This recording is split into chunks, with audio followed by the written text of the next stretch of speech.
Okay जी, आज हम जो स्टार्ट कर रहे हैं ना, वो पहले वाले हम काम अगेन रिवाइज ही करेंगे, जो कि हमने लास्ट टाइम डिस्कस किया था।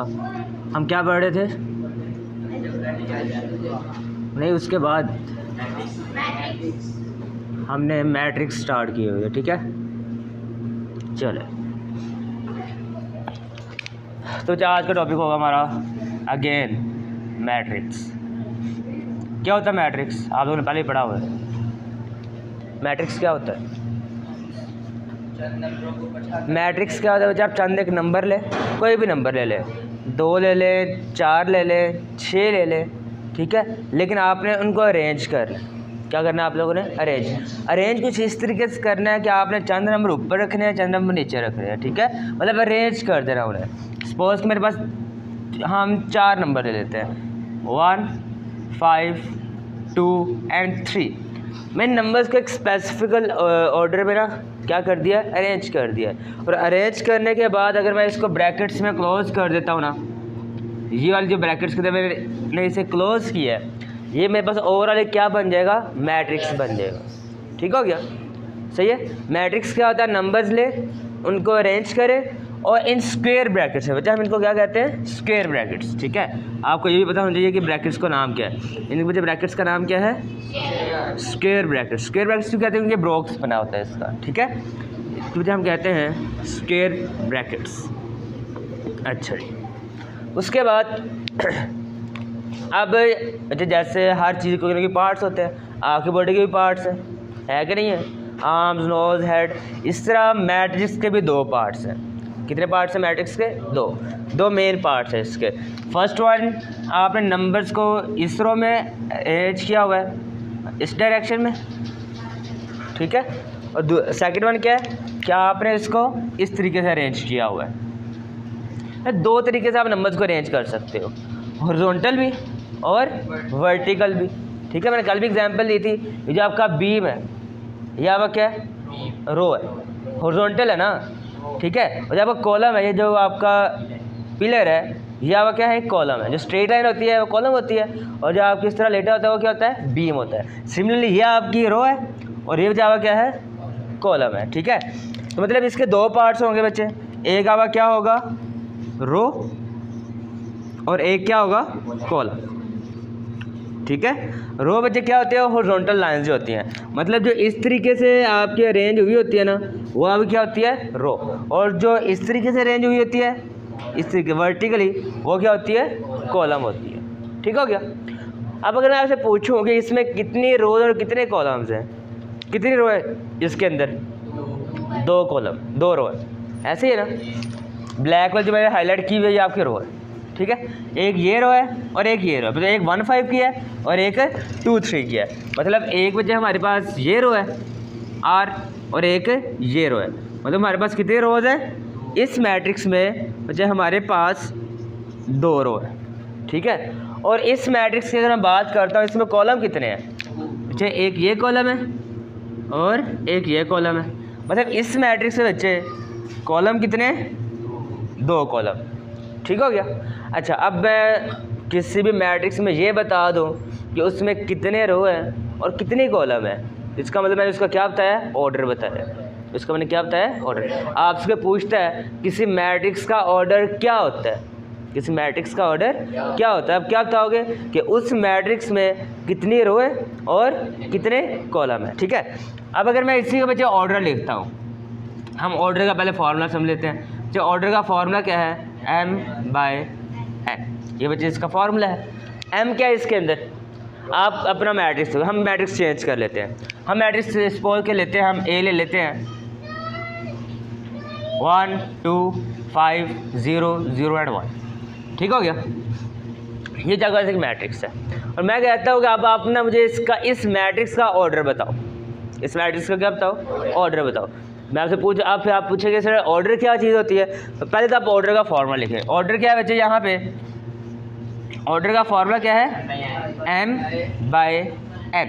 अब इसमें 2 चीज़ें आ रही है, एक आ रहा है m और एक क्या आ रहा है n। ठीक है, m क्या है और n क्या है? आप मुझे ये बताएं कि मुझे इस मैट्रिक्स में रो कितनी है? कितनी रो है? 3 रो है। कैसे पता चला? एक बच्चा आपकी ये वाली रो होगी, एक ये होगी और एक ये होगी। रो कितनी है इसमें? 3 है। तो जो आपका m होता है ना, m किसी भी मैट्रिक्स में जो नंबर ऑफ रो होती है, किसी भी मैट्रिक्स में जो नंबर ऑफ रो होती है मुझे वो क्या बताता है? m बताता है। मतलब अब आपने कहा कि सर इसके अंदर कितनी रो है? एक ये R1 है, मतलब फर्स्ट रो है, ये आपकी सेकंड रो है और ये आपकी थर्ड रो है। मतलब इसके अंदर कितनी रोज है? 3 रोज। कितनी रो है? 3 रो है। इसका मतलब इस मैट्रिक्स में m क्या होगा? 3 होगा ना। m बचे क्या होगा? 3। 1 2 3 है ना आपकी रो, तो m क्या होगा? 3। तो आपका बच्चा m किसके इक्वल आ गया? m की जगह बच्चा आ गया 3। बाय एज इट इज आएगा। n क्या है बच्चे? n शो करते हैं कि आपके मैट्रिक्स में ना कॉलम कितने हैं। ठीक है, कितने कॉलम है? 2 कॉलम है। कितने कॉलम है? 2 कॉलम है। कौन कौन से? एक ये 150, एक ये वाला है और एक ये वाला है। ठीक है, तो बच्चे इसके अंदर कितने कॉलम है? 2 कॉलम है। ठीक है, मतलब एक आपका ये कॉलम है और ये आपका सेकंड कॉलम है। ठीक हो गया, 2 कॉलम है। तो n की जगह बच्चे क्या आ जाएगा? अब जो आपका n है, इसका मतलब बच्चा n आपका क्या शो करेगा? Number of column. ठीक है, मतलब किसी मैट्रिक्स में जितने कॉलम होंगे वो आपका क्या होगा? n होगा। ठीक हो गया, तो यहाँ पे आपका n क्या आ गया? 2। तो ओवरऑल क्या बन गया? 3/2। इसका मतलब ये जो मैंने ऊपर मैट्रिक्स लिखा था इसका ऑर्डर क्या है? 3/2 है। चलिए एक और एग्जांपल लेते हैं। एक और हम बी एग्जांपल ले लेते हैं। 2 3 5 ये मैट्रिक्स है। मैं कहता हूँ बच्चे मुझे आप इसका ना आप ऑर्डर बताएं, क्या ऑर्डर हो सकता है बताएं ज़रा। 1/3 1/3 होगा। कैसे पता चला? एक रो है और 3 कॉलम। ठीक है, तो बच्चे इसका ऑर्डर अगर हम लिखते हैं, ऑर्डर का फॉर्मूला तो वही रहता है पहले वाला ही, m/n। ठीक हो गया। अब इसमें बच्चे रो कितनी है? एक ही रो है, ये वाला। मतलब एक ही रो में ये रेंज हुआ हुआ है ना, एक ही रो में रेंज हुआ हुआ है। इसका मतलब इसमें रो कितनी है? एक ही है। तो आपका बच्चा m क्या आ गया? 1।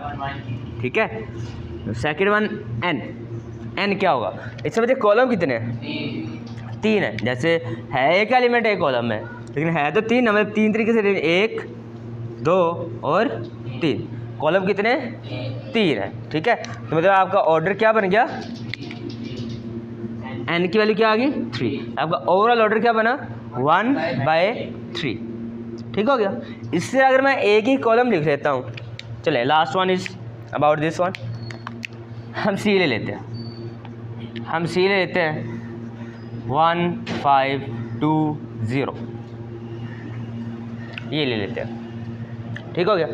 अब मैं आपसे पूछता हूँ बच्चे मुझे ना इसका आपने ऑर्डर बताना। ठीक है, तो क्या होगा ऑर्डर? ऑर्डर का बच्चे फार्मूला तो हमें पता है। ऑर्डर का फार्मूला क्या होता है? m/n। ठीक हो गया। अब m क्या है? रो। तो मतलब इस मैट्रिक्स में कितनी रोज है? कितनी रो है? 1 2 3 और 4। कितनी रो है? 4। इसका मतलब m बच्चे क्या आ गया आपका? 4 आ गया। और बाय n क्या होता है? कॉलम। मतलब इस मैट्रिक्स में कॉलम कितने हैं? कॉलम कितने हैं? एक ही कॉलम है जी, ये वाला। मतलब कॉलम इसमें एक ही है। तो आपका n क्या आ गया? 1। जिसका बच्चे ऑर्डर क्या हो गया? 4/1। ठीक हो गया, सही है। तो बच्चे यहाँ से हमें ऑर्डर की समझ लगी कि ऑर्डर क्या होता है। समझ लगे बच्चे सभी को? सही है। अच्छा, अब एक और चीज़ मैं आपको बताता हूँ, वो है इक्वल मैट्रिक्स। यहाँ बच्चे हम अब क्या डिस्कस करते हैं? Equal matrix. ठीक है, अगर मैं बच्चे आपसे इक्वल मैट्रिक्स का कंसेप्ट बताता हूँ,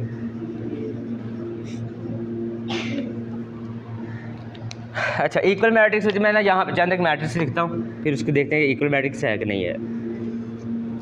1 2 5 एंड 0, ठीक है, ए मैट्रिक्स है। बी है आपका 1 5 0 एंड 2, ठीक है। देन हम लिखते हैं सी 1 2 5 एंड 0। डी लिखते हैं, हम लिख लेते हैं 1 1 + 1 2 + 3 0, ठीक हो गया। अच्छा, इसके बाद एक और दो और लिख लेते हैं, हम ई लिख लेते हैं 1 0 एंड 1, और इसके बाद बच्चे हम एफ लिख लेते हैं 1 0 एंड 1। चलिए, अब यहाँ पे से ना मैंने जो आपके 6 मैट्रिक्स लिख दिए हुए, ठीक है, और मैं आपसे पूछता हूँ कि इनमें से कौन कौन से मैट्रिक्स आपस में इक्वल है। इक्वल मतलब सेम है। इक्वल का मतलब क्या होता है? सेम। अगर इक्वल मैट्रिक्स का वर्ड आता है ना, इसका मतलब कि जो आपका मैट्रिक्स है दूसरे मैट्रिक्स के साथ ऑर्डर भी सेम हो, क्या हो, और एलिमेंट भी सेम हो, दोनों चीज़ें सेम हो, ऑर्डर भी सेम हो और एलिमेंट भी सेम हो, ठीक हो गया। ए मैट्रिक्स है, क्या लिखे हुए हैं 1 2 5 0। ए किसके इक्वल है? अब आपने कहा हमने उसका कलर सेम कर देते हैं। जो ए है इट इज़ इक्वल टू सी। ए किसके इक्वल है? सी के। और किसी के इक्वल है? डी के। बी या डी? बी। चले एक आया बी। एक मिनट, अगर हम बी की बात करते हैं ना, देखो ये 1 है, ये 1 है, ठीक है, लेकिन यहाँ पे 2 है, यहाँ पे 5 है, ठीक है। एलिमेंट भी सेम है, ऑर्डर भी सेम है, लेकिन डिफरेंस कहाँ आया? नंबर्स में। उनकी पोजीशन सेम नहीं है, ठीक है ना। मतलब ये 2 है, ये 5 है, तो ये तो सेम नहीं ना हो सकते। मतलब ए और सी तो इक्वल हो गए, लेकिन ए और बी है आपस में इक्वल नहीं है। Last one is D. D वजह क्या है? 1 1 + 1। अच्छा, ये 1 + 1 क्या हो जाएगा? 2 हो जाएगा ना, और 2 + 3 क्या हो जाएगा? 5। टी भी वही नहीं बन गया 1 2 5 0। इसका मतलब ए सी और डी ये बच्चे सारे के सारे आपस में क्या हैं? इक्वल। बी किसी के भी इक्वल नहीं है। अच्छा, मुझे बताएं कि ई और एफ इक्वल है? एलिमेंट तो सेम है, ऑर्डर सेम नहीं है। इसका ऑर्डर क्या है? 3/1, लेकिन इसका ऑर्डर क्या है? 1/3। इसका मतलब ऑर्डर इसका सेम नहीं है, ठीक है। ये कॉलम में और ये रो में, ये और ये आपस में इक्वल नहीं है, लेकिन आपका ए सी और डी इनके एलिमेंट भी सेम है, इनका ऑर्डर भी सेम, ठीक हो गया बच्चों। तो ये करें, ठीक है। आज हम सिर्फ 2 चीज़ें पढ़ी हैं। मैट्रिक्स क्या होता है? अगर आप नंबर्स लें, उनको अरेंज कर दें, और उसके बाद ब्रैकेट्स के अंदर, कौन से ब्रैकेट्स के अंदर? स्क्वायर ब्रैकेट्स के अंदर क्लोज कर दें, आपका मैट्रिक्स बन जाएगा। उसके बाद 2 पार्ट्स है, एक रो है और एक क्या है बच्चे? आपका कॉलम है। रो जो आपकी हॉरिजॉन्टल लाइंस होती हैं, ठीक है, और कॉलम जो आपकी वर्टिकल लाइंस होती है, ठीक है। उसके बाद ऑर्डर क्या मैट्रिक्स का होता है? आप किसी मैट्रिक्स में ये बता दें कितने रो और कितने कॉलम है, तो बच्चे उसका क्या बन जाता है? ऑर्डर बन जाता है। इसका ऑर्डर 3 रोज थे, 2 कॉलम थे, इसका ऑर्डर क्या होगा? 3/2। एक कॉलम एक रो 3 कॉलम, ऑर्डर क्या बन गया? 1/3। और यहाँ पे 4 रो 1 कॉलम, तो क्या बना? 4/5, ठीक है।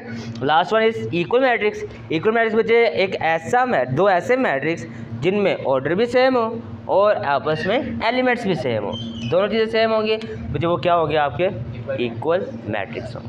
Is it clear? चले, आज को ज़रा अच्छे से करें, बाकी इंशाल्लाह कल करें, ठीक है।